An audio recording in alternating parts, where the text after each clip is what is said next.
Hello Boro fans, it's Joe from Boro Fan TV and this is the preview for the upcoming game on Saturday the 6th of March with a 3 PM kickoff as the Boro take on Swansea City in the Skybet Championship at the Liberty Stadium. Now, well, it was one of them ones, Boro fans, where it was scrappy, but at the end of the day, 3 points is 3 points, and that's exactly what we got on our second trip this season to St Andrew's Trillion Trophy Stadium, this time to beat Coventry City 2-1, and hopefully, it moves us on a bit further in our push towards the top six.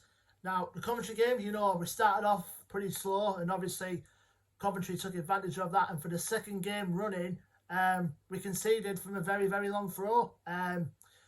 Obviously, Coventry brought the ball into the box from the throw-in, a lot of scramble in the box, and I literally thought at the time, but I watched it on the red button, that it was credited as Maxime Biamu's goal for Coventry, but after looking through social media, it did go down as an Anthony Dijksteel on goal, and Dijksteel took the unfortunate touch. I think he came off his fire last, and Bettinelli couldn't move a spot. He was pretty much rooted to the spot pretty much. But after the goal, we got going. We saw more of the possession, and we were rewarded with the equaliser near enough about 10 minutes before half time. Great free kick from Marcus Tavernier into the box, and headed in by Grant Hall to open his Boro account with his first goal for the Boro. So do well for Grant's confidence. In the second half, we dominated possession at times. We got the ball rolling, we created a couple of good chances, and we were rewarded with it, a few minutes before the end. Great work from Johnny Howson down on the left-hand side. Played the ball into the box. Watmore tried to get to it, but it never came. But ideally, the Coventry defenders went whereabouts, and it fell to George Saville, who had an easy tap in to make it 2-1. It could have been 3-1 in the end, if Yannick Bolasie would have put that chance away, but unfortunately at the crucial moment he scuffed his shot, but it didn't matter anyway. Boro picked up the points anyway, the 3 points that we needed to put us back within 5 points off the top six. Obviously, most of the clubs that are around us have won, the likes of Barnsley and Bournemouth, so we just have to rely on other results now if we have the slightest chance of getting into the playoff places.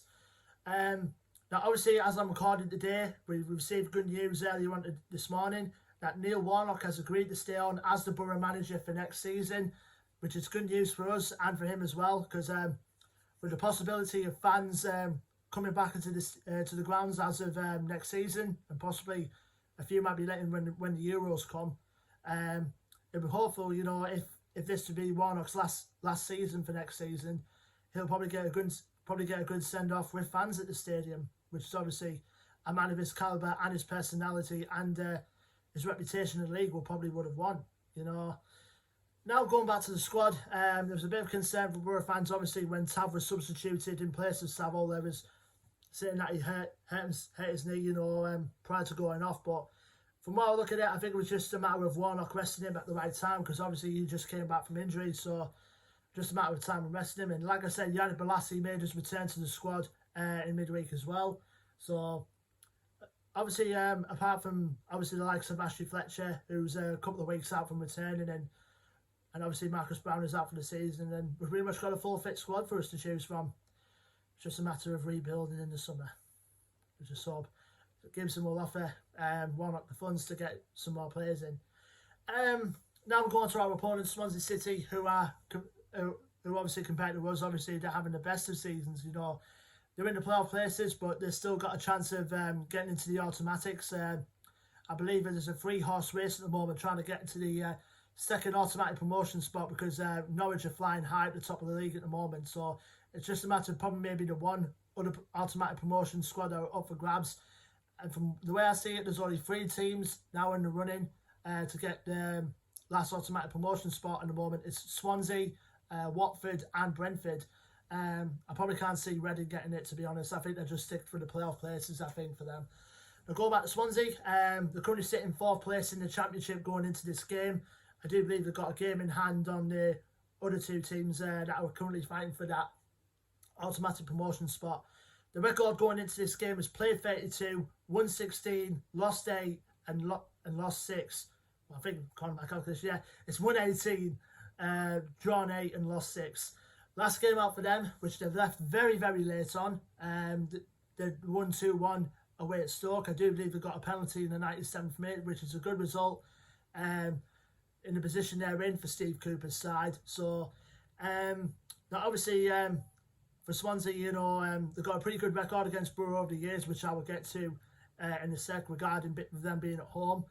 But, you know, with the Swansea and the players they've got, you know, high caliber Premier League like players in their squad lineup, you know. Obviously, one of the main players we've got to watch out for in that game is obviously going to be Andre Ayew, which I think, in my opinion, Andre Ayew should be playing in the Premier League, because with the amount of goals he's getting and how he puts most of the Championship defenders to shame, I think Andre Ayew is really a player that should be really playing in the Premier League, in my opinion.